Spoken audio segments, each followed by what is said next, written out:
Hello,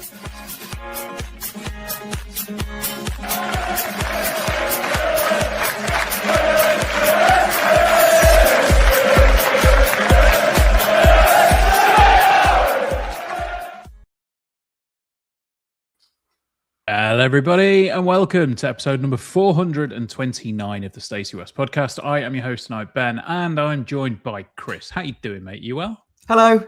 Yeah, very well. Of course, off the back of a midweek win, delighted. Yeah, in a boisterous mood. How are you?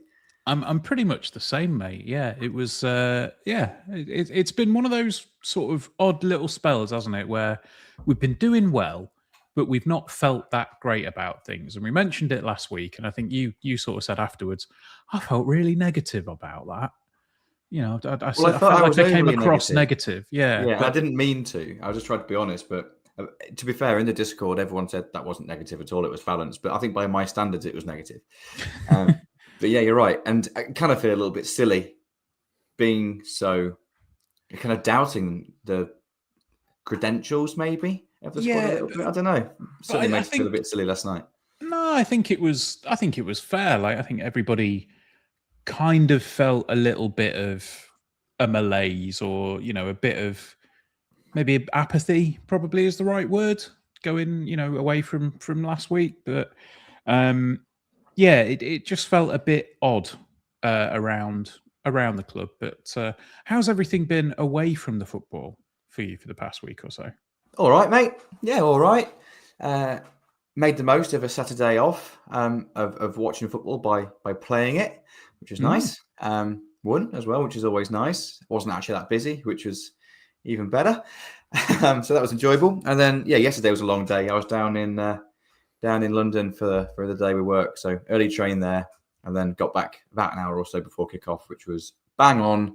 Long day, but well worth the travel. I've been in Bourne today. I go to Bourne every Wednesday morning. Currently, I've got one more week left there. So here, there, and everywhere this week, mate. Yeah. What about you? Fair enough. Yeah. I've been fine. It's just the same stuff that has been happening in my life for the past few weeks that I'm sure people are probably going to get bored of if I say it again. So I won't. Yeah, no, not a great deal going on. I should just probably say that we didn't have a podcast on Sunday, primarily due to scheduling. Gary was at a gig seeing the King Blues in Norwich. Charlie was unavailable, and I was also unavailable for a multitude of reasons. So yeah, we didn't have any joy in that one on Sunday, but we kind of thought, well, we'll be all right with no game to review, and then the Barnsley game to preview. It was like, yeah, we'll be fine without it. So yeah.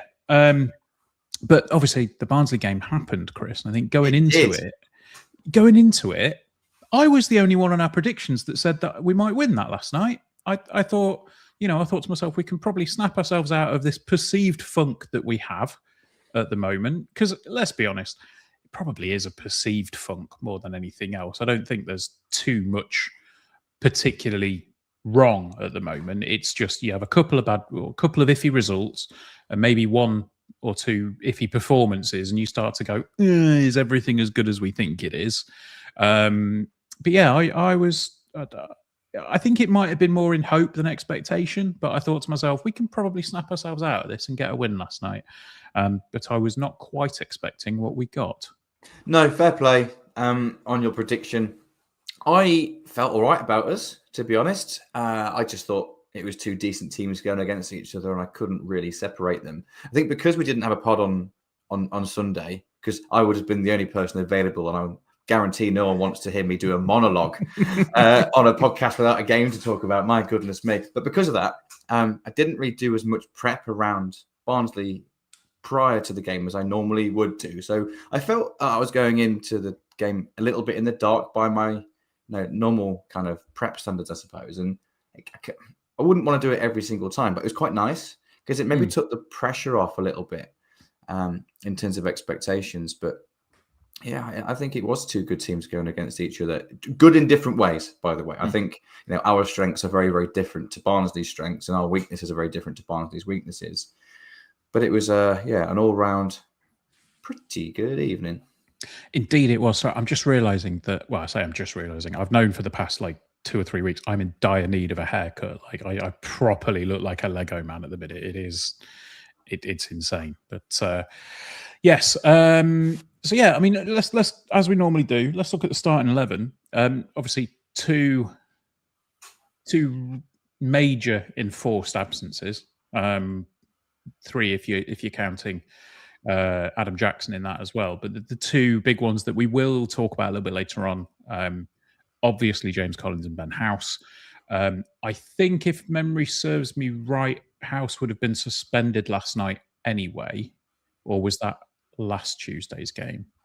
I think it would have been for last night. Again, I feel really unprofessional here. Haven't done the research prior to the game, so don't have that information. Now, ask me about the actual match. Fine, I'll give you everything you need to know. But in the lead up to it, not quite so much as usual. Yeah, I feel like it was last night's game that he would have been. Well, he was suspended for. Suspensions don't necessarily go away if you're injured, but obviously James Collins as well out for the season. But we will discuss that a little bit later on. But outside of that, the surprises probably came, for me at least, in who was playing out on the left and the opportunity afforded to Freddie Draper. I be honest, I was kind of expecting Rob Street to start in the number 9 spot last night. But outside of that, I think it felt fairly standard. I mean, we've got it feels like an incredibly settled back 4 now. Obviously Hamer and Jacko are kind of, I don't like using the word interchangeable because it makes them sound like they're beneath each other, if you want to say that, but they are swappable in the best way. Like, they're both really dependable centre backs, and it feels like we've got a settled back 4 now. Obviously, the midfield, Conor McGrandles and Tom Bayliss. You can't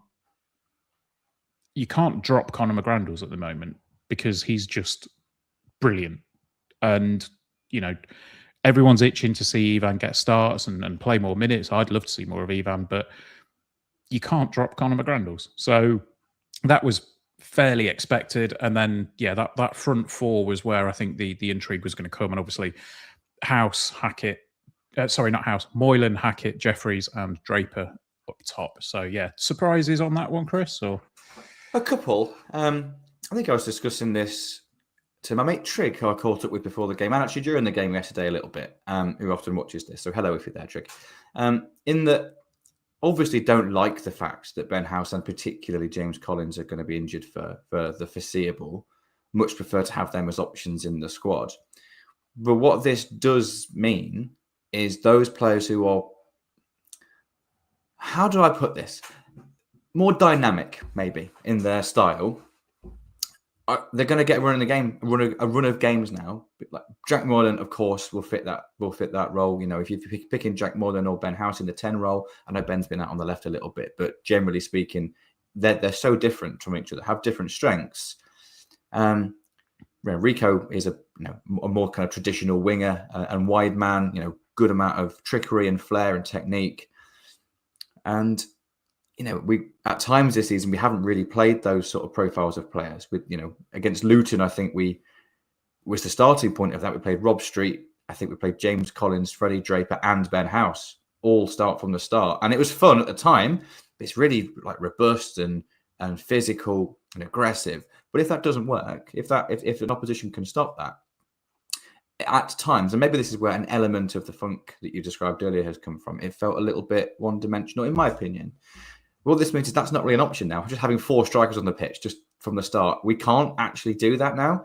And it's almost like risk versus reward. It's a probably slightly more risky style, but it's a hell of a lot more exciting to watch as a fan. Like there's a whole ton of tactical reason why it worked or has been shown to work previously with that older style. But I like it. It's fun seeing Jack Moylan running at players, isn't it? Yeah. It kind of gives players an opportunity to impress now, and they all impressed. I think the 2 well, not surprises, but the 2 question marks would be who was going to play on the left if it wasn't Jack Moylan, who was going to play in the 10 if it wasn't Jack Moylan, and who was going to play up top. So Fred, I thought if he didn't start up top, would be in the 10 and Jack on the left. I was really pleased to see Jack in the 10. I think it's his best role. He could just affect the game more there. Dom Jeffries on the left was interesting. We know he can play wide. He's played every position under the sun, hasn't he? And then it's kind of a straight up fight, I think, between Fred and Rob as who gets the starting number 9 shirt at the moment. And Fred did his chances of continuing starting in that role. No harm at all last night. I thought he was really, really good. Yeah, definitely so. I mean, it was a game where, yeah, like you say, we have this kind of funk going on at the moment, and you think, oh, who's going to replace Collo? Who's going to replace House? And then you look at the lineup, you go, oh, Jack Moylan's going to replace Ben House. I'm okay with this. It's that sort of moment where you realise why we've got the depth that we have in the squad, and how that will offer something different. And I know you've spoken about it before, and I think we've spoken about it off pod as well, about how you can have multiple players in the same position but offer very, very different profiles. And I think that's the big thing that we've seen now, that we've got Jack Moylan available, who can drop into that 10 role and be an entirely different number 10 to Ben House. So so the kickoff and the first 10 minutes, I thought we were okay, but Barnsley definitely had the edge for that first sort of 10 minutes or so. I didn't feel like we were under massive amounts of pressure, and I didn't necessarily think, oh, we're in for a long night, but it felt like Barnsley maybe had the upper hand for that. They didn't make anything of it. I think they only really had a half effort from Davis Keeler-Dunn, who is one of those players that I think we've mentioned this before. You have to say his full name in the commentary whenever it's mentioned. You can't just say Keeler-Dunn. It's got to be Davis Keeler-Dunn. It's like Keen Lewis Potter, I think it was. It's whenever there's exactly whenever there's a double-barreled name, you've got to do the full name. So Davis Keeler-Dunn had Barnsley's first sort of effort, which was didn't really trouble George Wickens. Made a nice easy stop on that one. But after that, we kind of came alive a bit, didn't we, Chris? Yeah, it was really good from that point on. Really, really good. Exciting to watch, which is always nice. It can never be the most important thing in League One, but when it does click and you do get it, it's nice to have it, nice to watch it and enjoy it. I don't want this to be all about Jack Moylan, but I just thought he had a super first half. I thought he was terrifying. Yep. The Barnsley backline. And I think that's probably why I like him in the 10 more than on the left. I think he's a really effective player on the left cutting in, but when he's in the 10, it's in the middle of the pitch. It's central. It's direct. I'd rather him be running down the middle of the pitch than running down the wing and then have to get to the middle to get a shot away. Yeah. He'll still drift from side to side at times, but it's not often you get someone so confident and comfortable at carrying the ball centrally. And in terms of Barnsley's lineup, they had some really good players in there, but both Adam Phillips and Luke O'Connell historically have been more forward-thinking midfielders. Both of them were playing as the two double pivots for Barnsley. Couldn't really stop us attacking down the middle of the pitch at all. They kept getting dragged wide at times as well. Yeah, it was Jack Moylan. It was kind of the Jack Moylan show. Loads of players had a good performance, but I felt more often than not it was Jack linking up with everyone else. I think everything in that first half that was good, he was involved with. But as a team, it was a really, really good attacking performance because we scored when we were on top, which is great, which is what we haven't done all the time this season. But we had a good few chances before we scored the goal. Good chances. We were, I would say, dominant for a good 15-minute spell before we put the ball in the back of the net. And the goal was just what we deserved from that kind of spell of the game, really. Yeah, I mean, let's run through a little bit before then, because I think we were playing some really nice stuff. We're getting it on the floor because obviously the wind was quite dramatic last night, and I think there was a few early moments where the ball kind of was played high up the pitch, and you saw it do the thing where you look at it, it goes up and then it almost like it hits a wall and then just drops straight down or comes back in on itself because of the wind. And I think, slight shift in mentality maybe to say, actually, no, we have to play this on the floor. And obviously with Barnsley playing such a high line, it did us like the world of good for that style to actually be effective. So I was quite pleased to see that because, like you said, when you have the ball on the floor, you've got the players that have the ability to run at players and make them terrified. Really, that's exciting football, and I think that's probably maybe what a few people have been missing. I guess. I mean, getting functional wins is fine, but you like to have that little bit of flair every now and then, don't you? It's like it's why we all enjoyed Harry Anderson. It's why we all enjoyed, Bruno Andrade at the time. We've got those players that they've just got that little bit of flair, and then away you go. But the first real chance of the half came from, who else? It was Jack Moylan. Just a absolutely wonderful 1-2 with Freddie Draper, which set Moylan off. Showing his pace, which was really nice to see given the nature of his injury recently. And then he forced Cooper to come out and make a decent stop at his feet. And it showed what we've been missing, really. It was... I'm going to give some credit to Freddie Draper. Because that was an excellent 1-2 pass. It was a really clever little flick around the corner, but he had to be delicate with his first touch to do it. It was good. And then, but it was all about Jack from there, wasn't it? I appreciate this might come across a little bit as keepers union, but I thought Murphy Cooper was excellent for Barnsley last night. Mm-hmm. I thought he was the difference between us winning 2-1 and 4-1. To be honest, the XG stats won't really back that up, but there's a couple of moments that he came out and smothered. And this chance when Jack was running through won't have counted as a shot because Jack tried to go around him, which I think was the right decision. The keeper was just made a really good save. It was just a really good kind of three players in the space of about 10 seconds did, really good things. Freddie Draper's little 1-2 with Jack bursting forward and getting on the attack, and then the keeper making a really good smother to divert the ball. It was good, but it was a sign of things to come, I think, at that point. It was that wasn't the only spark, but it was the main spark, I thought. But from that point, I don't really feel that Barnsley could really get out at all. I felt that we attacked, and then when the attack broke down, we counter pressed. Barnsley couldn't get out, and then we were on it again and on it again and on it again.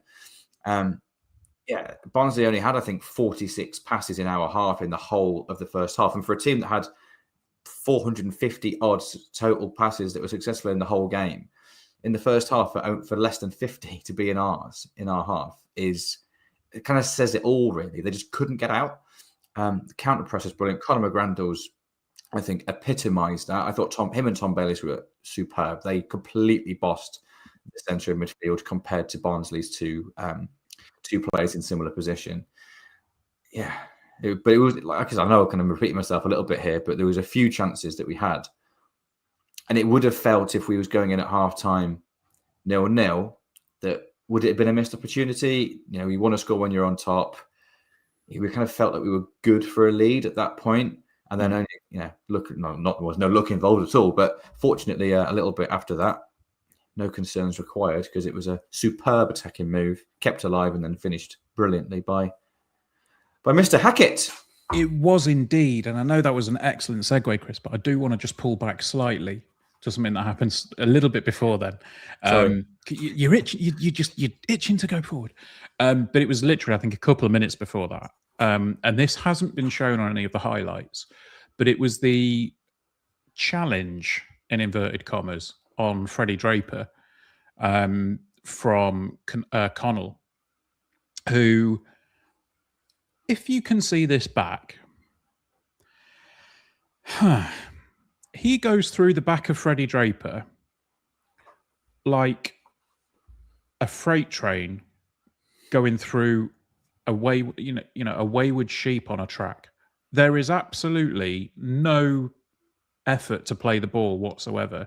He steams into the back of Draper. His hands are above his shoulders. It's proper like neck, head height.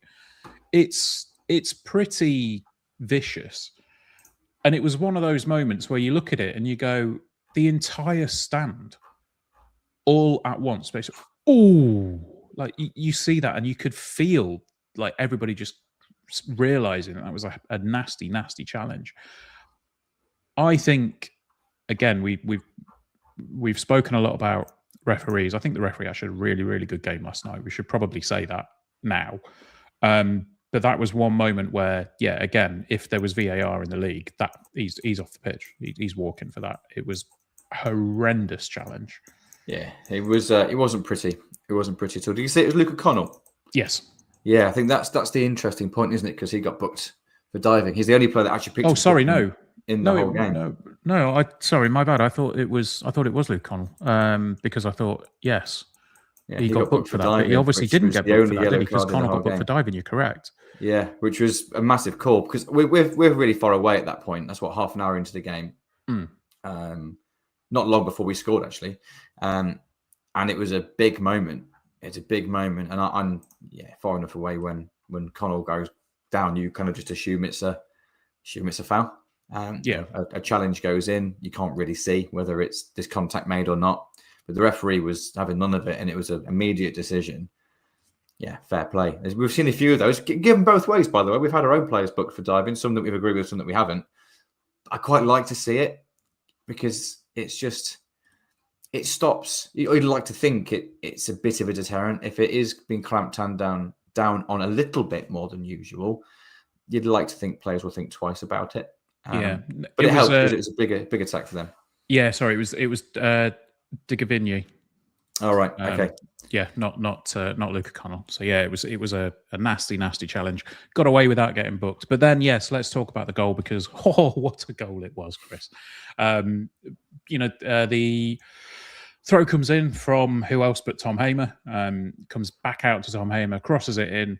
Moylan recycles it, plays it out to Rico, knocks it back to Tendai. Tendai back into Moylan. Some lovely, lovely footwork to just hold it up a tiny bit, plays it back to Rico Hackett, who takes a touch, kind of stares down the defender as he dares him to challenge him, takes one more touch with his right foot, and then puts a shot in that I believe the technical term that Gary has introduced everybody to was an absolute shit pinger. Yeah, he certainly caught it well, didn't he? And in the GBM stand, it had a perfect angle, like right behind it as well. It's always really enjoyable when you see them kind of right behind it and you see it. Like you knew as soon as it left his boot, it was going in. Not only was it on target, you knew it was going in. But there's another example of us keeping the pressure on. Yeah, of course, we had a throw in. Great, we're good at keeping at creating chances from set pieces. But it wasn't the first ball in. It wasn't directly off the second ball in.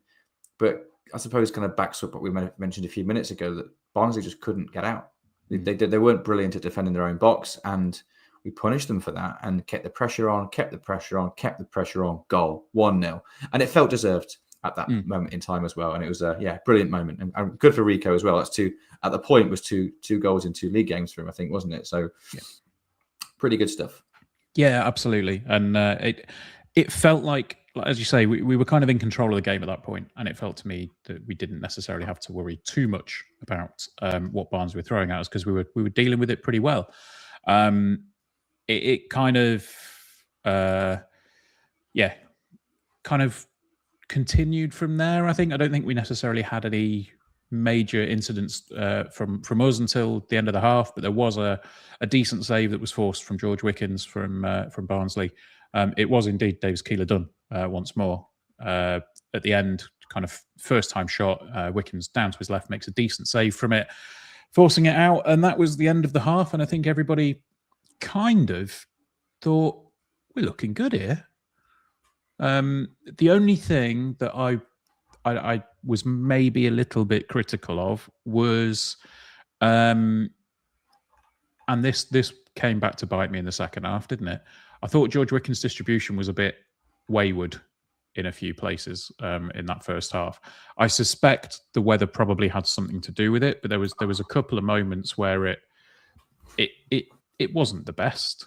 I think there was one that went out straight for a throw. There was another one, and I think maybe I know the Barnsley fans were giving him a bit of stick, and I don't know if they that shut up pretty quickly after he scored, though, didn't they? Well, they did, yes. But I don't know if it was, maybe them getting under his skin a little bit. But yeah, that was my only real criticism from the first half. But I mean, yeah, 8 shots, 4 on target compared to Barnsley's 6 and 2, and it was fairly even for most of the possession, and the other stats was pretty heavily skewed in our favour. Yeah, it was. Yeah, all the important stuff from an attacking perspective was in our favour. Now, I would not be part of the goalkeepers union unless I defend George Wickens. There is nothing worse than playing in a football match. There's plenty worse than playing in a football match on a windy day in the world. But there's not a lot worse in football than as a goalkeeper playing against a very, very, very strong wind that's in your face. It's honestly, mate, it's absolutely horrible because you have to be so precise with your connection on the ball. Because if you get under it just a smidge, it just skies up in the air and it spins and spins and spins and can end up going out for a bloody corner. It certainly doesn't go very far. And that's, in professional football, that's a lovely ball if you're an attacker to go and run onto and get something on and get your team on the attack. It's much, much, much safer to go wider.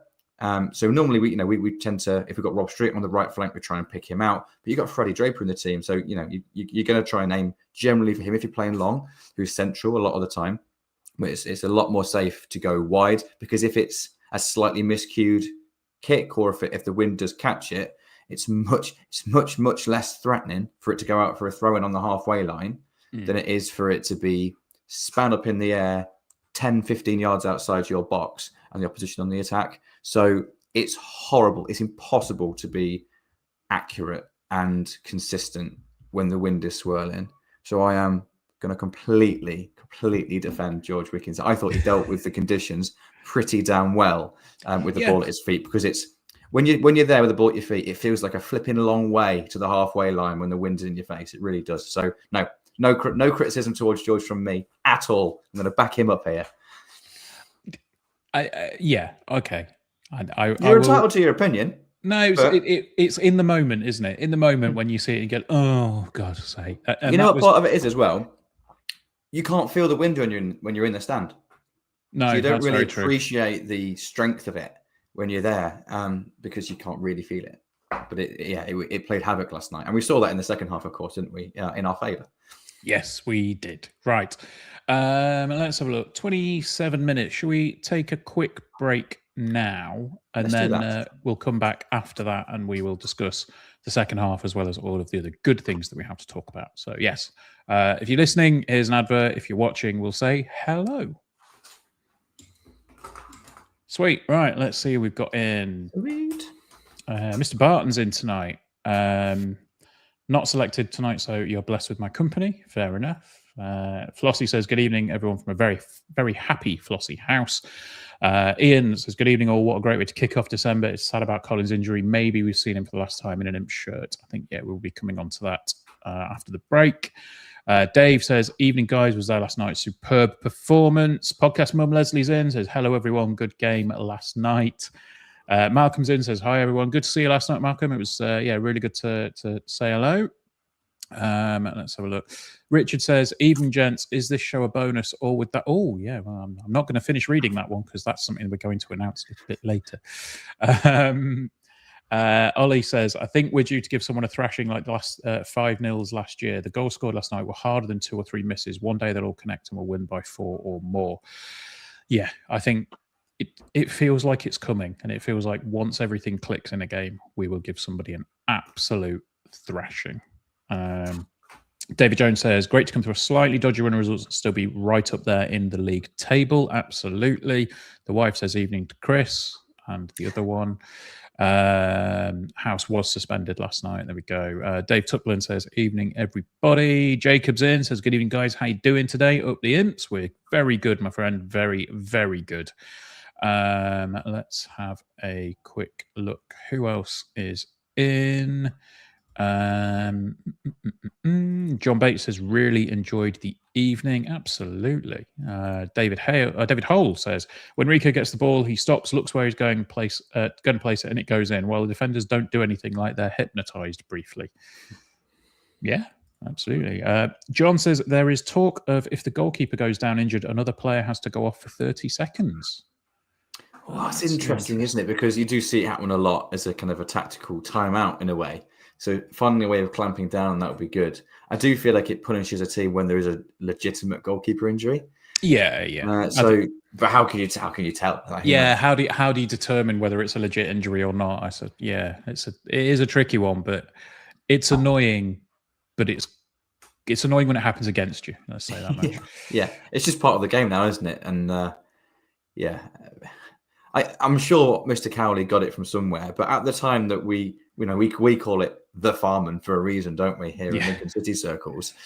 But I wasn't aware of it being a particular exploit prior to the Cowleys being here, and no one else seemed to do it against us at that time. But now it's every single team seemingly in the world. Absolutely. Let's have a look. Who else is in? Andy Brown is in. Devin Imp says, evening all, bit late to the party, granddaughter's Christmas carol concert.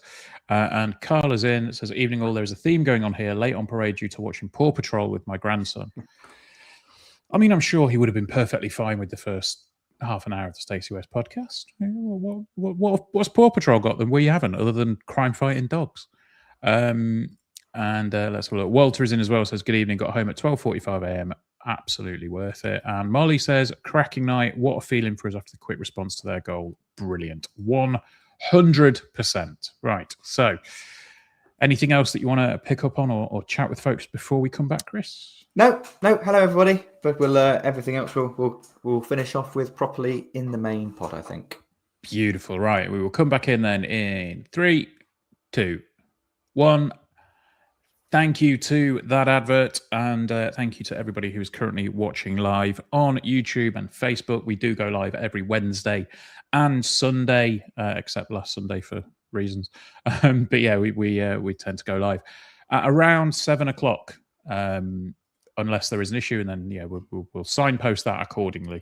And if you're not subscribed on YouTube, get yourself over there and hit the subscribe button, because it actually does us quite a lot of good.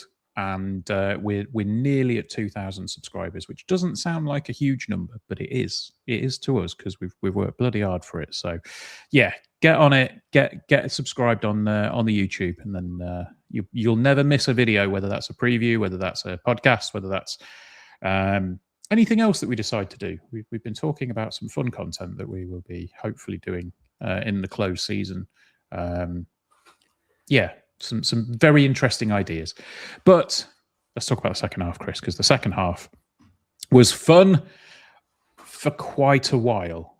And when I say quite a while, I mean a particular 4-minute spell in the second half. Yes, a very particular, quite short while. Yes.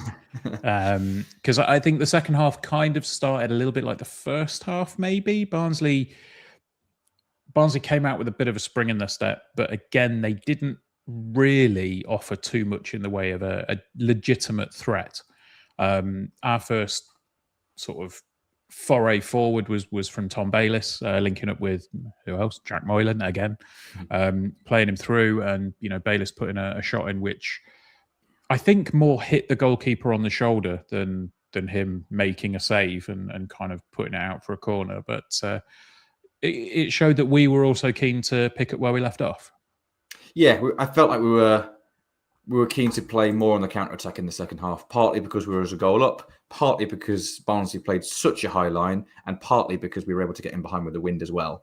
So, yeah, I don't think we really wanted the ball as much. But I think fair play to Barnsley here. Like, they certainly aren't the strongest team defensively, but I thought they had some real threat going forward at times. And up until the point they scored, they were knocking on the door. Not too much in terms of clear-cut shots at goal, a lot of territory, a lot of what felt quite flowing moves. Like just good football. They clearly have a team full of talented players, and they move the ball well. They got the ball in the box a fair amount of times, much more in the second half than they did in the first. I think they only had 8 touches in our box in the first half, but second half it was many, many more than that. And when the goal came, it was like, that's a shame, but they kind of deserve it. They were the better team in the second half up until that point. We'd had a couple of moments on the break. But yeah, nothing that really justified a second goal for us. I don't think that would be classed as a real key, big chance in that regard. I don't really have any particular blame to anyone for their goal. I think, that they for once kept the pressure on us. We couldn't get out of our box and clear our lines.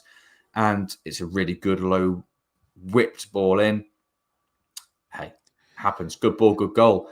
But it felt like a bit of a sucker, not a sucker punch. It felt it was coming. Disappointing because we all really wanted to win and we'd played well in the first half. But I think if all of us are honest, in that moment in time, they deserved the goal.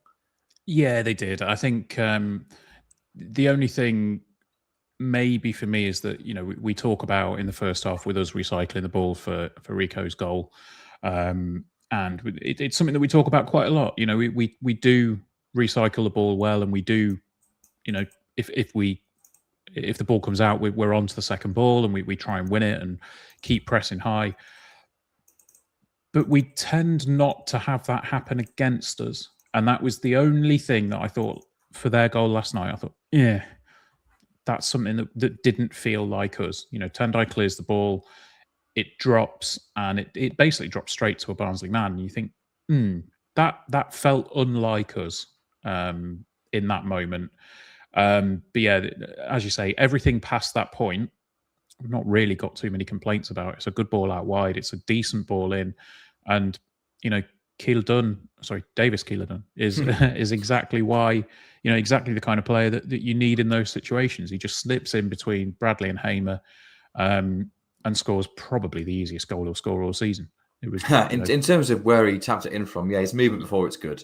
Oh, He's a smart player with his movement. He's not the quickest, certainly not the strongest. I think he's probably suits playing in like a Jack Moylan style position rather than being the focal point of an attack. But hey, he scored, didn't he? Can't criticize that. Right place, right time. But his movement was good to get there. Like I said, I don't really want to criticize anyone too much. Like, if no one ever made a mistake in football, no one would ever score a goal. So every goal is off the back of someone doing something that wasn't perfect. I think it's quite rare that a goal is scored where it's just a complete piece of magic. No one's made any sort of error of judgment at all, and it ends up in the back of the net. That's really rare. But I do feel there's no real blame attached to any individual. Yes, it was a goal, well worked, good finish, and they were knocking on the door up until that point. It wasn't just that moment. I think it was the 15 minutes kind of leading up to that. Yeah. They were good. They were good for a goal, and I've got no complaints. And it's easy to have that mentality when you've won the game, isn't it? It is, had no complaints. But I think probably the main talking point of the game was what happened pretty much immediately after, isn't it? Yeah. So I've written in my notes, and so begins the chaos. In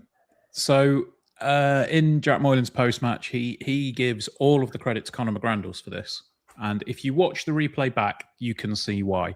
So the ball goes back to the centre circle, and apparently Connor had noticed, and the lads had noticed that they were playing a very, very high line straight from the kickoff. And he said if they score, they'll do it again. So you kind of watch Conor McGrandles, and he sort of signals, he points, and then he sort of gives them, a move to a wave of his arm to like usher everybody forward. The ball gets played straight back to George Wickens. And who was that criticising his distribution? No, definitely not me. I would never say such a thing. But hits it long, bounces. Tom Bayliss is in acres of space. He has timed his run to absolute perfection. Gotten past a Barnsley defence that are, I think they must have been pretty much at the edge of the centre circle at the kickoff, and he's just run through them like they're not there, gotten on the end of a ball that's been played at the right time. He's beaten the offside trap. Tendai's also running in. Bayliss just says to him, no, I'm having this, and just lobs the keeper who's coming out. And I think Gary described it as basically a FIFA goal. It is properly, like, it's just a really, really lovely little chip. And I think it was 12 seconds between the kickoff and going back ahead. Brilliant. It was just really, really clever on the fly thinking from everybody on the field, and Conor McGrandles sort of taking that moment and going, Should we give that a go? Giving everyone a quick briefing and then just saying, go on, sod it, hit it long, George, and see what happens. Yeah, fair play for Connor for that, but obviously fair play for the execution. It's quite interesting because I've only enjoyed this retrospectively because in the moment, I thought that would be, just after they scored, would be a great opportunity to kind of check the other scores in the league. And I wasn't even watching. Didn't see it. I think we all did the same thing. I think everybody did the same thing around me as well. Kind of looked up and there was a bit of commotion going on, and then next thing I saw was the ball kind of bouncing into the back of the net. Didn't see who got there. Didn't see what led up to it at all. It was quite funny around us though in the stand because at half time there was obviously some real positivity in talking to people. You could feel that there was a bit of a bounce around the place because we were not only winning but we were playing well as well. We were good for it. We were exciting. I thought, this could be and we also know that we hadn't beaten Barnsley at home for flipping donkey's years. It's the first home match in December. It's we're not normally very good in December. Collins is injured. House is injured. Oh, maybe that's partly where the perceived funk came from. Is the injuries? A not particularly enjoyable second half against Port Vale despite the win. A disappointing game against Huddersfield, even though no one really cares about that normally because it was kind of two kind of first teams playing. It felt more important than it really was. And then at half time, that's just all disappeared. Yep. Because we all felt great. And then they scored and you're going to go, oh, bloody hell. Like they did deserve, like objectively, they deserved that. Fine. But I just started to believe. I just started to think, no, we are good, actually. We really are quite good. And then you kind of doubting yourself. And then 12 seconds later, oh, no, everything's fine again. It's all right. Yeah, it was just one of those moments. And I think even in our group chat, and I am going to call Stu out for this because Stu, God love him, every now and then he'll drop something in there and he's just sort of, he's a bit grumpy for whatever reason. And it was one of those moments where he just went, I've got it all to do now. It's right uphill and all the rest of it. And I don't know how he managed to get that out in the 12 seconds between the goals. He had it pre-written at half time just in case something happened. Yeah, no, absolutely fantastic response. And I think it's definitely up there in terms of bizarre moments for Lincoln City alongside Rico Hackett's free kick against Bolton from the past couple of years. It was just really, really good. And then 3 minutes later, there was another one, which I said that, Davis Keeler-Dunn's goal was probably one of the easiest ones he'll score all season from a positional point of view.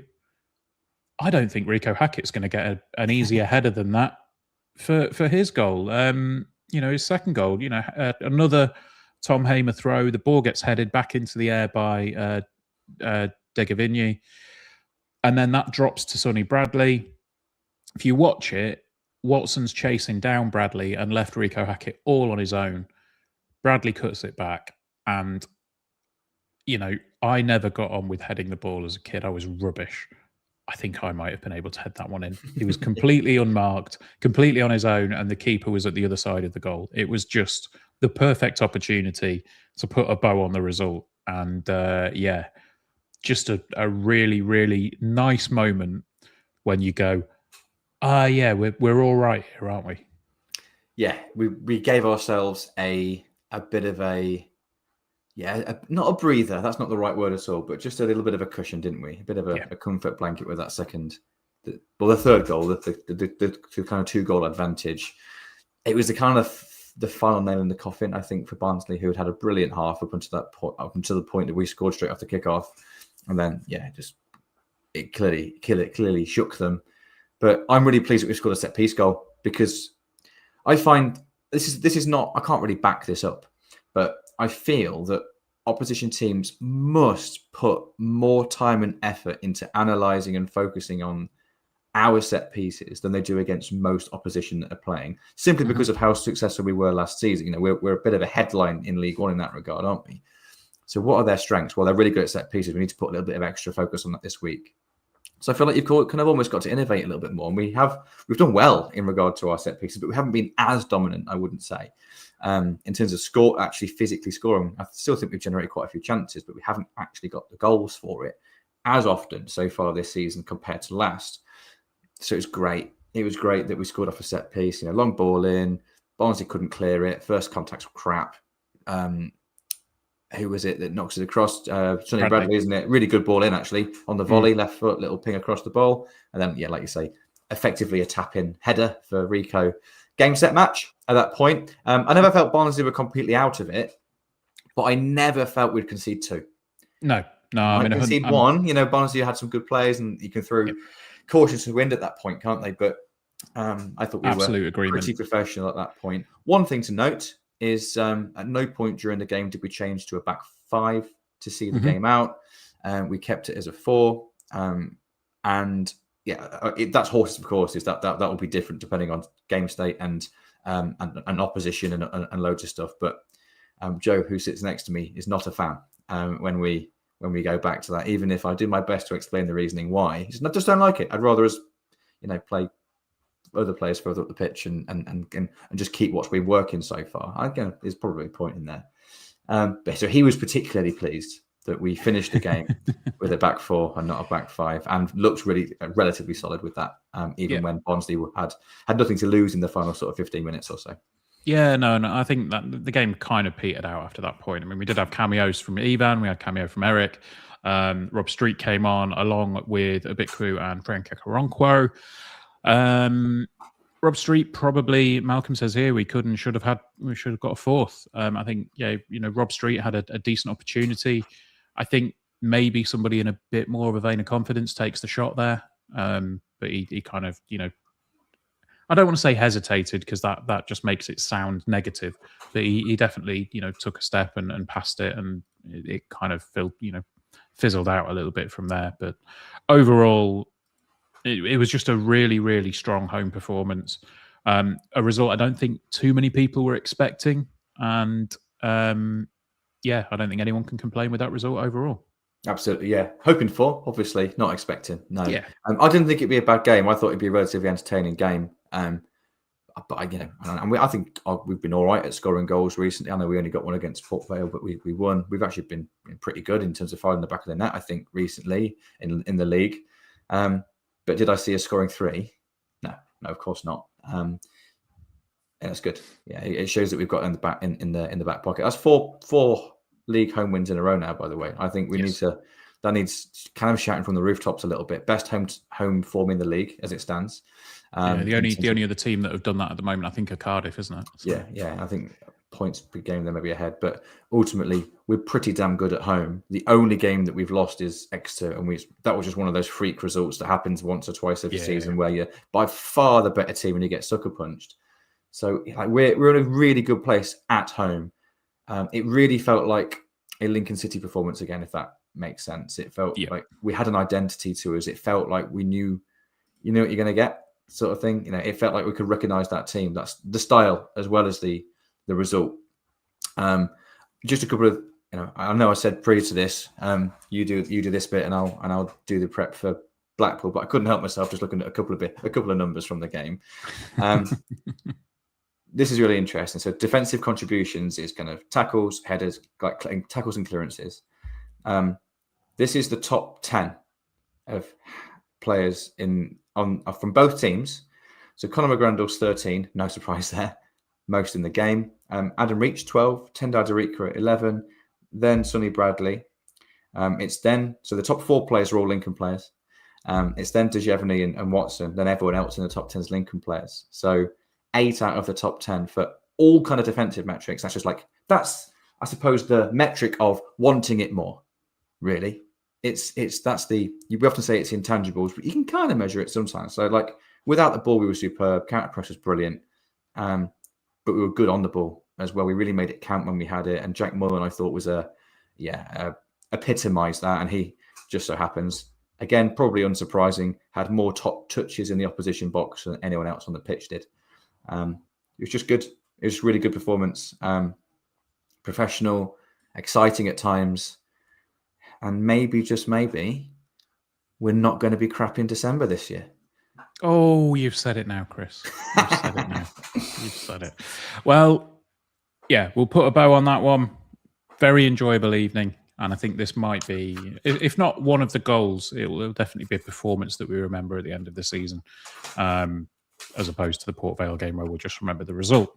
So, other news coming out of the club this week, there was some rather unfortunate news on, was it Monday?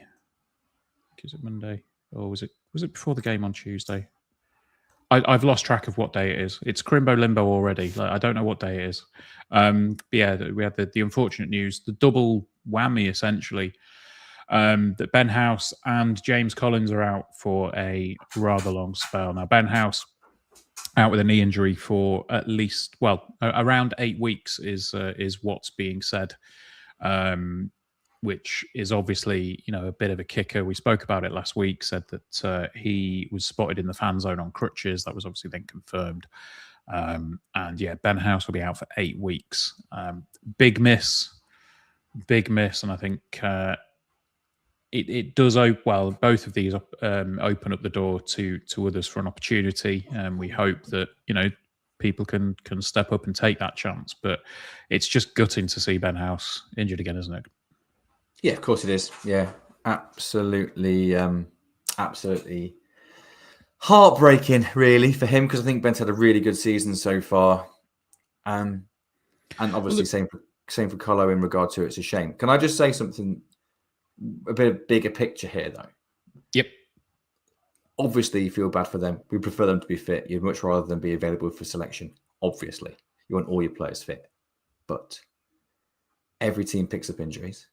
Yep. And I feel this is the most prepared we've been to deal with these sort of things happening than we have in any season I can remember. Mm-hmm. And as much as, again, we would love to have them available, I think we've got plenty of players who will be absolutely giving their all to get on the pitch. And they've now got, or have been waiting for their opportunity. They're now going to get that opportunity. And yeah, and I feel that, yeah, as one door closes, one opens, doesn't it? So obviously it's a shame, but I think we're okay, and that's a kind of a nice feeling to have. Obviously, it's bad news, but it's nice to kind of feel that it's not going to cripple us like maybe historically it probably would have done. Yeah, I mean, I think so. The other bit of probably bigger news is that James Collins is indeed out for the season. He's done his ACL, which was the rumor going round.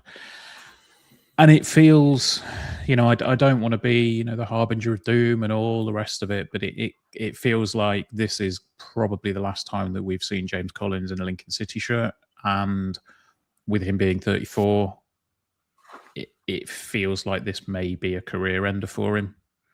I don't know. I don't know how many 34-year-olds have come back from an ACL injury and still performed at a similar level. But if it is, if he does want to continue playing afterwards, I can't see us picking up a new contract for him. But probably I'd probably expect to see him in League Two or the National League with a club next season to try and rebuild. Well, I'm probably not. If you don't mind, I'd prefer to sit on the fence with that a little bit now, because I think he's been a really good signing for us. Been a bit stop-start this season, but he was instrumental last season. He's exactly what we needed at the right time for us, wasn't he? And Jovan Makama moved on in the summer for a big fee, a club record fee. I don't feel that Jovan Makama would have had the second half of the season he had if James Collins wasn't part of this football club. And I don't think the fact that he took the pressure off Jovan in the central role, and allowed him to thrive out wide. And of course, you can imagine he can only have offered positive elements in Jovan's development off the pitch as well. So, it's difficult to see. If you're outside looking in, it'd be difficult to see James Collins being offered a new deal at the end of this season. However, it's James Collins. He's got a pretty interesting mentality, and the club do right by people. You've only got Lewis Monsma to show in that regard in terms of how the club have treated Lewis in a time where his career was under threat. So I think let's just give James some space to get back as fit as he can be and reevaluate that, because hey, what if what if he does come back and he does accept potentially reduced terms on another 1-year deal to stay part of a club because he likes it here and he can offer something on and off the pitch, still has a role to play. I don't want to write that off. It's just a real shame because I know we've had a few discussions so far this season around, is he, he just, if he scores a goal, he'll go on a run, or should he be starting to other players that have started ahead of him? Is he better off the bench, better from the start? But it's much better to have that conversation with him as an option than him just to be not an option at all. So yeah, it's a shame. Yeah, it is, and I do hear what you're saying with regard to the likes, Lewis Monsmer and everything.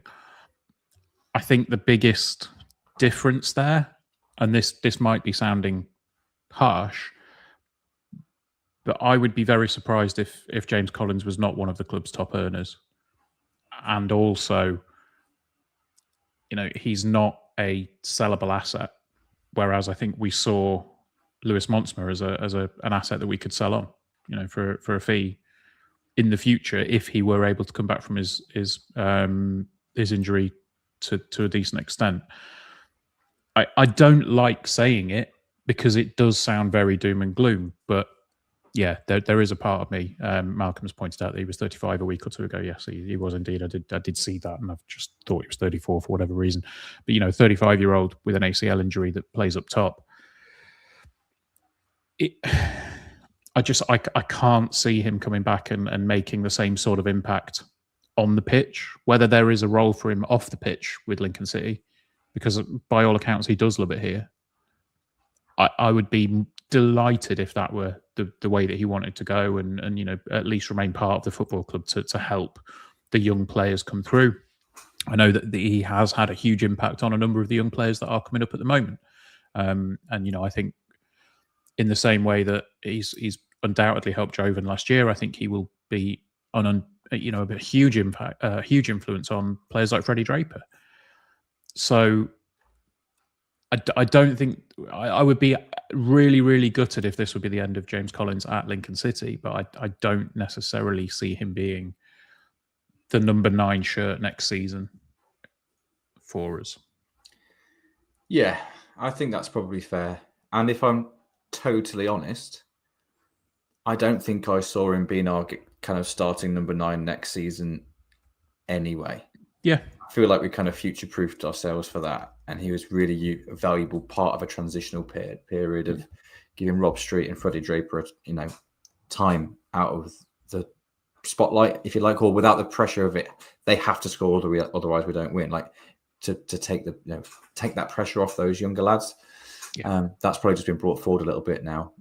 I would have expected him to still be part of the club next season, but maybe not as a starter. But hey, yeah, ultimately, it's a shame. It's a real shame. Massive best wishes to James in his recovery. We all hope he recovers quickly, he recovers strongly. And best case scenario, he comes back into the player that he was. If not, hope he continues to have a football career. And because there's nothing better than playing. So hopefully he can keep doing it as long as possible. 100%. Right. Should we look at Blackpool then, Chris? Because we've not got too long left. Oh God! I just realised what the time is. Yes. So that does include a 5-minute or so break. So let's talk about Blackpool. So Ian Everett's side currently 23rd in the table. It doesn't seem to be getting particularly any easier for them at the moment, although they are currently playing away at Rotherham, and they are, according to Andy, 1-0 up after 2 minutes. So that might well put a little bit of a spin on some of the numbers and whatever that we have to throw at you. But what are you expecting from Saturday, Chris? Good question. Difficult to know exactly because Blackpool were catching some headlines, I would say, pre-season in terms of their recruitment. There was some really eye-catching signings being made. I fully expected them to be a team in and around the playoffs so far this season, and I think everybody did, particularly everybody associated with Blackpool Football Club. So for them to have such a slow start to the season was a surprise for everyone. I think I was massively surprised. I suppose then there's the argument, isn't there, that just loads of change, loads of new players came in, takes time for them to gel. But at the point that Ian Evatt came in, they were 23rd in the league at that point. They'd played 18 games, won just 4 of them, lost 10 of them, 16 points, so 0.88 points per game. That's obviously relegation form. Worth pointing out, though, that of those matches, 9 were at home, won 3, drew 3, lost 3. So their home form was okay. They were dreadful away from home, but they were, I think there's more to it than the results at Blackpool. I fully expected Ian Evatt to go in and turn things around straight away. I just thought they've got a good squad there. They just need a manager that's decent, knows the level, that's competent. And I think Ian Evatt is very, very competent as a manager at this level. Don't know if I would particularly want to go for a beer with him, but no, I was just thinking, like, he may be competent, but he is a bit of a prick. But yeah, I really respect him as a football manager. I think he's superb as a manager, and his teams, generally speaking, play good football, can do all elements of the game. They can win pretty, they can win dirty, they're good at the dark arts, they can play out, they can play long, they're good, adaptable. And they have improved a bit, but not significantly since he's come in. Most recent league game prior to tonight with a 3-0 defeat to Reading. Have had a couple of cup victories since then, which will have done the world of good. So a cup victory, which will have done the world of good, I imagine, on Saturday, 4-1 against now National League side Collo United, which will have done, I think, confidence, particularly it being at home. I think that will have done a lot. And for them to currently be 1-0 up away at Rotherham as we record, obviously have had a very good start in that match. Regardless of the result, it's probably one of those where you'd say let's just tread carefully, because the numbers probably don't tell the whole story here, just because Ian Evatt is still not that long in his new. If they do win this evening, that I think Bloomfield Road's going to feel like a very, very different place in terms of atmosphere than if they lose this evening, even though they're away. Going into that game off the back of a win just 2 or 3 days before, I think can do a lot in terms of just that, the atmosphere and the I don't know if this is the right word, but just the vibes around the place, Yeah. Well, I mean, look at what's happened with us. Like, we've had a bit of a malaise and a bit of funk in our place, and it's a different atmosphere, despite the fact that we've had the run that we've had and where we are in the table. And doesn't that feel silly now we're comparing Blackpool, who probably legitimately do have a right to feel 100%, like that? 100%. But ultimately, kind of on the pitch, they'll almost certainly play 3-5-2, and the 5 will be 2 6s and a 10. That's pretty much how Ian Evatt starts most of his games, but they're quite fluid in those systems. He's played that in the last kind of handful of games with them, so I expect them to be there. The biggest issue is stopping chances, to be honest. They conceded 28 goals so far this season, and they should have. Like, XG lines up exactly with that. They've scored 17, but they're actually overperforming. They shouldn't have scored as many as they have, according to the quality of chances they're creating. And they're still, obviously struggling in terms of league position at the moment. So it's not all brilliant. It's not all brilliant. Ian Evatt hasn't had the impact yet. Hasn't had the immediate kind of overhauling impact that maybe I expected him to. But things are moving in the right direction for them, even though the league table suggests that they're not moving in the right direction. I think it looks like they are gradually moving forward.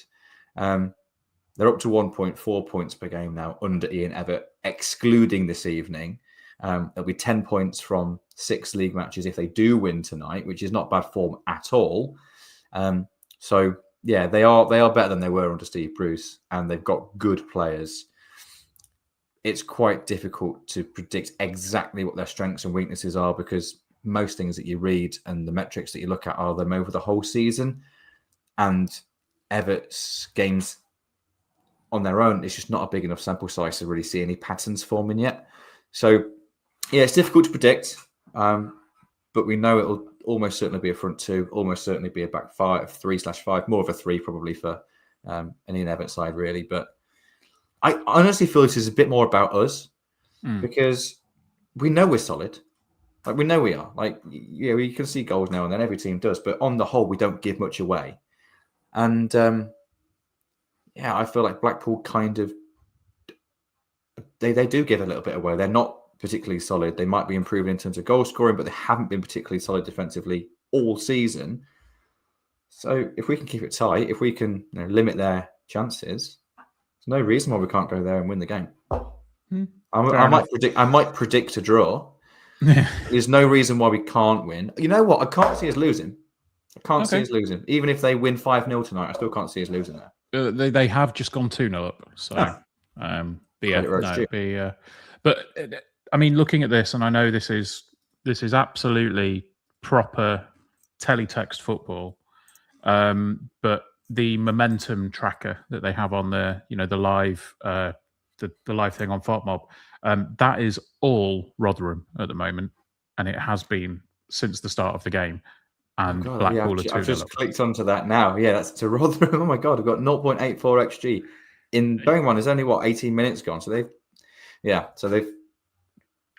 come out the box flying, scored a goal with their first shot. Rotherham have just been pounding them, and it appears they've just scored a goal on the counter attack to make it 2-0. I mean, that's going to be really difficult for Rotherham now, but it doesn't look like Blackpool have actually been bossing the game with the ball. So hey, you got to take your chances when you get them. There's credit where it's due to them. But I'm feeling all right about Saturday from a Lincoln perspective. I feel we're probably in a better place than they are, just in terms of the bigger picture and in terms of the smaller picture. Sorry. Over the course of the season, I do expect to see them improve significantly from where they were under Steve Bruce.